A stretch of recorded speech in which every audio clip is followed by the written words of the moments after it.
The top of the first inning, it all belongs to Texas. Jolie Mitchell's base hit to center. Brought in Maloney with the first run, and then the ninth pitch of the at-bat, Katie Stewart out to left. Her 11th of the year, 3-run shot made it 4-0, and it has stayed 4-0, and now we're headed to the 6th. Yeah, I think Sierra Harrison has done a really good job continuing just every single inning to get a little bit better, and those are the little small victories of facing a team second time through the lineup, seeing how you're throwing, now facing them third time through the lineup. How are you going to adjust? I think she's done a good job of hitting some good quality spots, and more importantly, using your defense, right? It's not always about the big strikeout. We love it, but facing certain teams, you know that that's not going to happen as much. Reese Atwood leading off. She's the DP. She has fouled to third and walked. She extended her on base streak. That plate appearance in the third with the base on balls. Pops this up on the infield. Walker wants it, and right along the line makes the catch.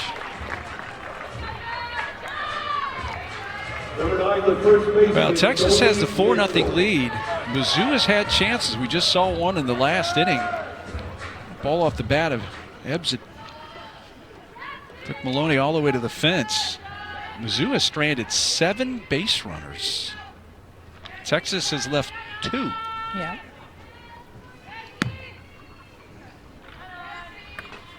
Mitchell going after the first pitch, gets jammed, but hits it to left. One down by Cahalan, and 2 quick outs in the 6th. Well, and at times, situational hitting is the hardest part of our game, right? You think about when it gets down to the nitty-gritty and you're getting into the postseason, it comes down to who's able to step up in some pretty big moments and get that key hit. At times, it is by no means easy. See a lot of teams that find ways to practice throughout the week and put their team in those types of situations. I know Missouri did that prior to that Kansas game on Wednesday, because coach could just feel that, hey, they're pressing, they're trying to do too much. It's situational hitting isn't necessarily about changing your swing. It's more so respecting and understanding the moment of, hey, there's a little bit more pressure, no doubt, but I can't change the way that I swing the bat. The moment may feel bigger, the heart rate may feel elevated. How am I able to kind of control that part of my game and stick to the routine and trust myself enough in the moment? Stewart grounds to short. There's Updegrove. That's been the real fun matchup to watch today, is that Harrison against Stewart. Continue to make adjustments. You take away that first inning, I mean, this is 0-0 ball game.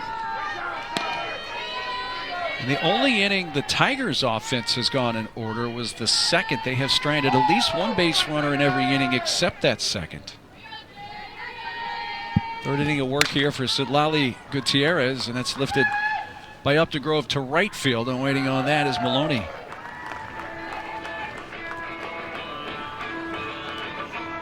The first baseman, number 2, Madison Walker. That's going to send up Madison Walker.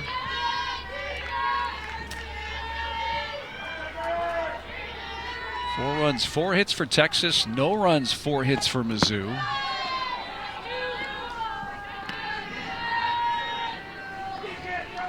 "13 homers for Walker lead the Tigers."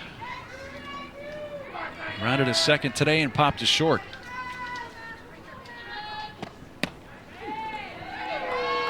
It's the inside corner. Mac Morgan through the first 3 innings scoreless for Texas. Gutierrez now in her 3rd inning of work.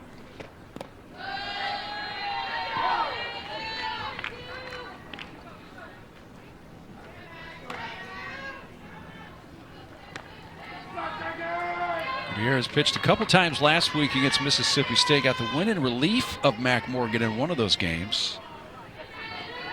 Also tossed a scoreless inning in Game 3 of that series at Mississippi State.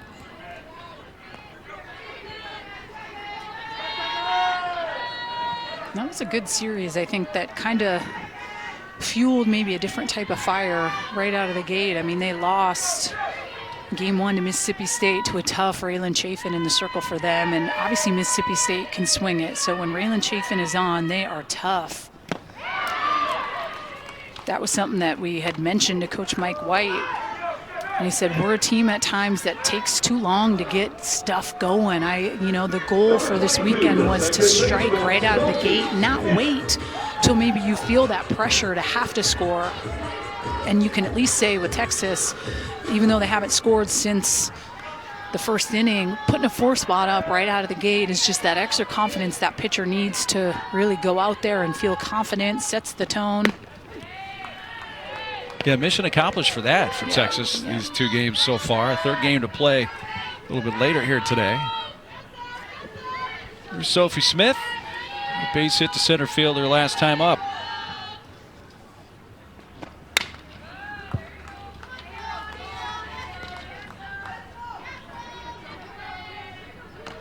And Texas, the Longhorns. We go to Tennessee. Actually have Tennessee coming up. LSU, Oklahoma, Kentucky. Those are their upcoming series in the SEC. Win it for the 13th time.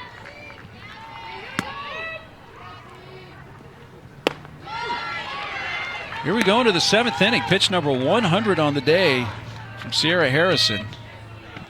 And Victoria Hunter off the bench, batting here for Vanessa Quiroga.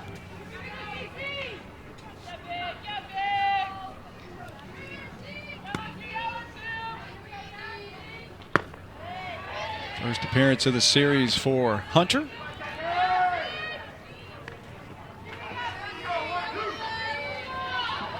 Couple homers for her on the season.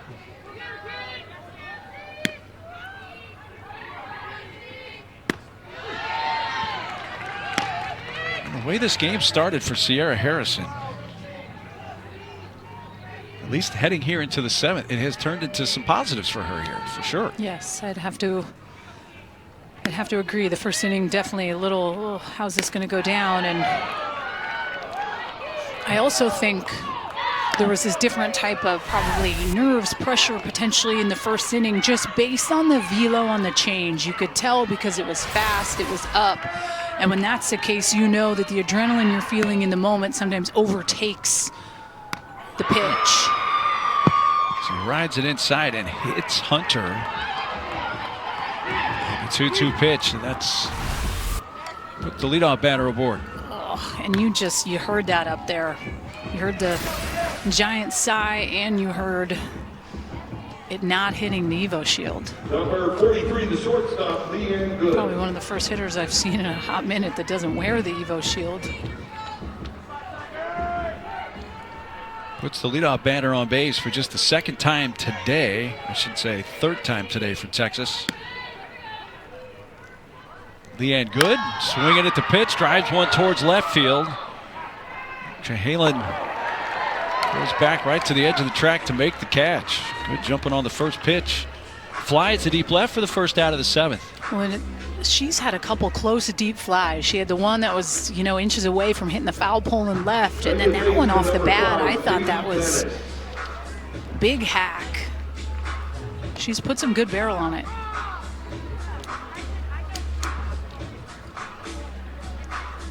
Running at first for Hunter is number 4. Leah Wallace at first for Hunter.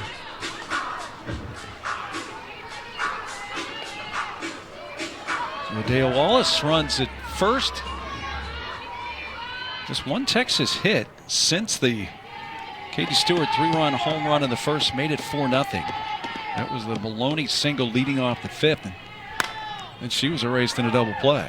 When I think maybe that's the one thing to talk about. Like, offensively, you can go out and jump right in the first inning and put up a 4 spot, and then haven't really found a way to continue to adjust your 2nd, 3rd time through.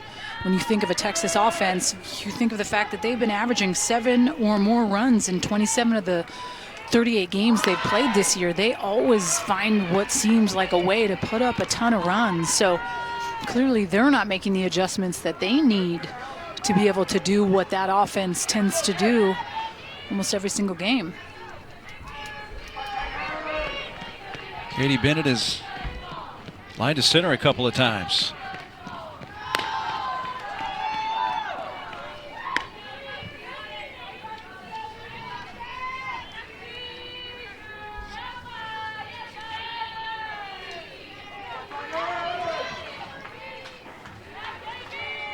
And it's 0 for 2 today, but had 3 hits in yesterday's game.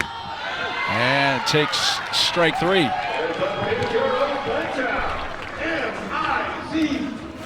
Strikeout number 3. Yeah, and a thing of beauty, it's just the deception in the body. You can see Katie Bennett, I mean, she's slapping, so her momentum and body is already taking her through the batter's box, and to be able to pull the string on that, good pitch. You see the pitches by Andy, that 37 pitch first. Back to the top of the order, and Maloney. Ashton takes a look at ball 1. Well, when I was looking at Texas's stats prior to this game kicking off, I mean, they're a team that in that first inning hit at a 429 clip. And when you think about that right out of the gate, I think it's because they probably want to try to set the tone and instill the fear of, hey, we're the big dogs. Like, we find a way to make you pay right out of the gate. And in the 7th is actually when Texas tends to hit the best as far as average-wise. 458 average they've had against right-handed pitchers with 5 home runs and 7 ribbies, and they hit a 667 clip against left-handed pitchers in the 7th inning, which is maybe why we haven't seen Pinnell. I don't know if you definitely chalk it up as, oh, the average is, that's why we're not going to throw her, but in 2 games, we've yet to see the lefty. There is a 3rd game that will follow today. Comes up about 30 minutes after the conclusion of this game, which you can see on SEC Network Plus. There goes the runner. Throw down to second base in time. Well, caught stealing. Wallace to end the inning. Zone, and has stepped up to get some big clutch strikeouts, and then Citlali Gutierrez has been also lights out in the changeup department. Multiple speeds she can throw at any given time. That off-speed changeup is huge. Off-speed curve is the money to go to. These two comboing together with the heavy hard down with Mac Morgan to the change of multiple speeds with Gutierrez has been a tough combo here for Missouri to try to adjust. 8-9 on one part of the order up here for the Tigers, down 4. Kaylee Linger leading off. Has walked and was thrown out bunting last time.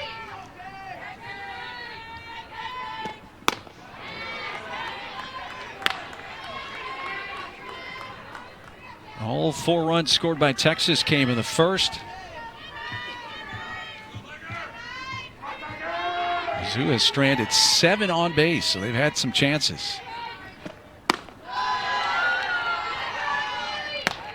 North Carolina Duke coming up next here on ESPN2. ACC softball when we're finished. Send it to Kevin Fitzgerald and Carol Bruggeman in Durham.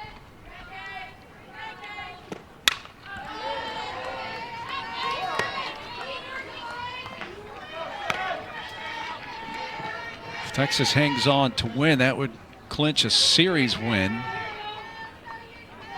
Would mean that they will have had won all 4 of the SEC series that they have played to this point if they hang on here.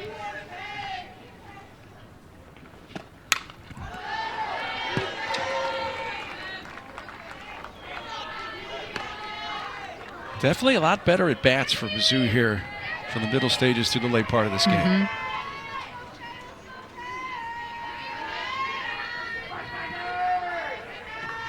Mizzou got no hit yesterday. Run ruled in 5 innings. Tegan Kavan. Here's Linger is able to work this to a full count.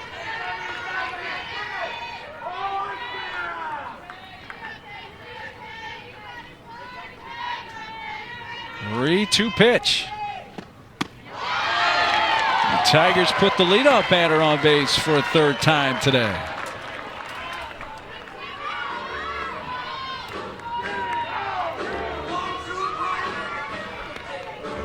As we hit the top of the hour, those of you looking for the Duke Carolina softball game, that's getting underway on ESPNU. And we will join them as soon as we are finished here. Maya Dodge, pinch hitting, hits a high drive foul down the right field side. It goes out of play.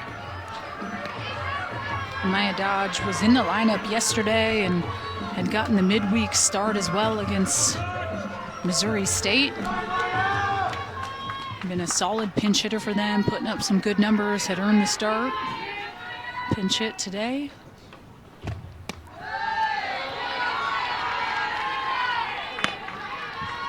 Dodge hit a 2-run home run on Wednesday here against Missouri State in a non-conference game, her first home run of the season. She pinch hits here with a runner aboard, nobody out in the 7th.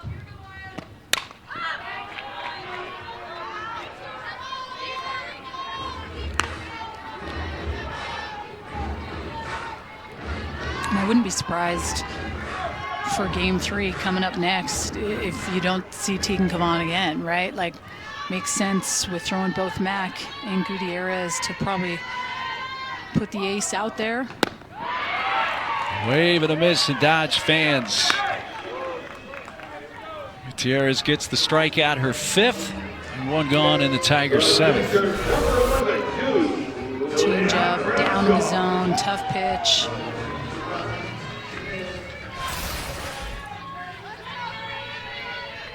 Lineup turns over for Julia Crenshaw. Swings and hits it to the alley in left center field. That ball's down.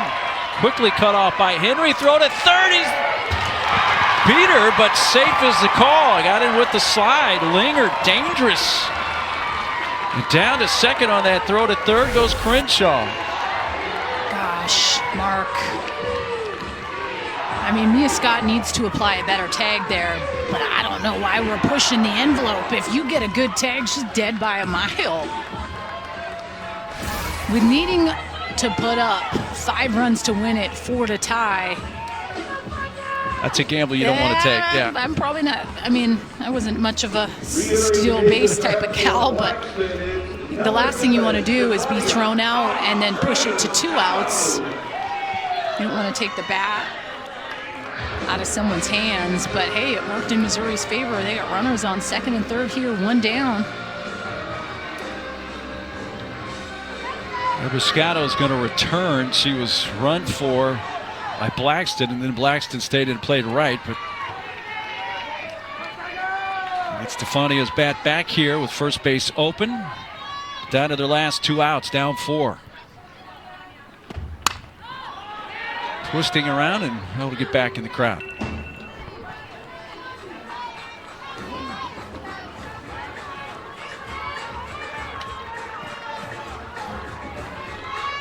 Moscato has a couple of hits today. Base hit to center in the 3rd. Field hit in the 5th. Mike White has come out with his lineup card.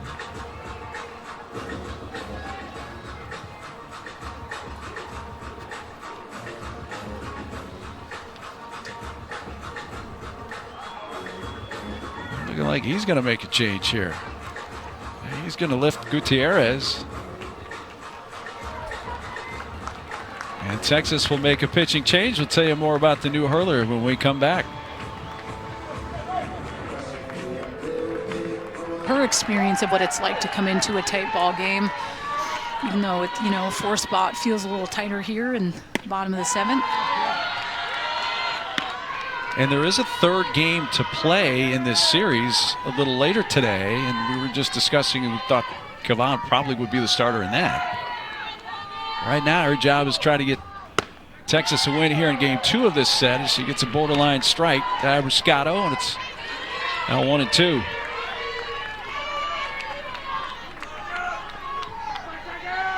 Two on, 1 out. Mizzou down 4 in the bottom of the 7th. A big hack by Abiscato, fouled it straight back.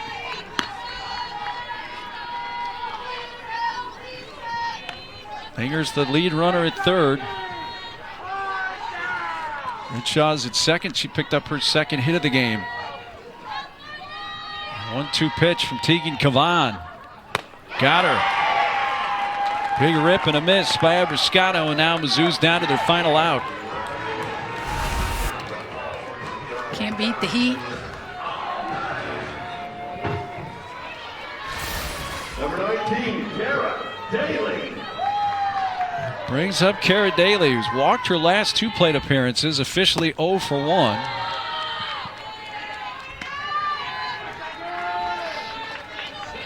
Mizzou's potential tying run still in the on-deck circle. Daly trying to keep it going for Mizzou. 1-0 pitch from Kavan. Center field, hit well. Henry back, and it's a 1-run game. Series, and suddenly the drama ticks up. This was a no-doubter, dead center, 220 shot, dugout, loving it. RBIs 28, 29, and 30 for Kara Daly.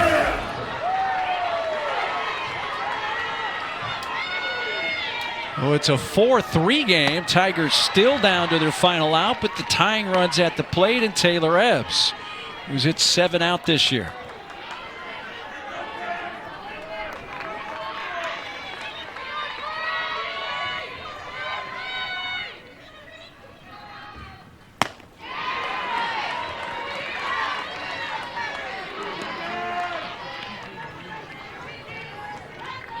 See how Tegan Kavan now reacts.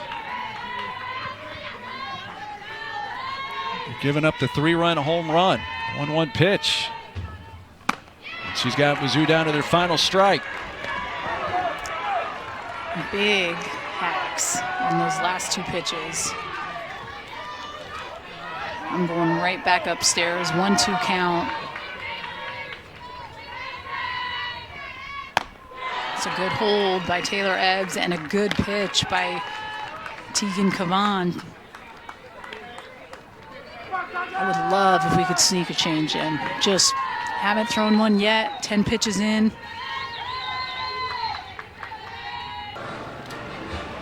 Texas with the win now, 36-3 and 9-2.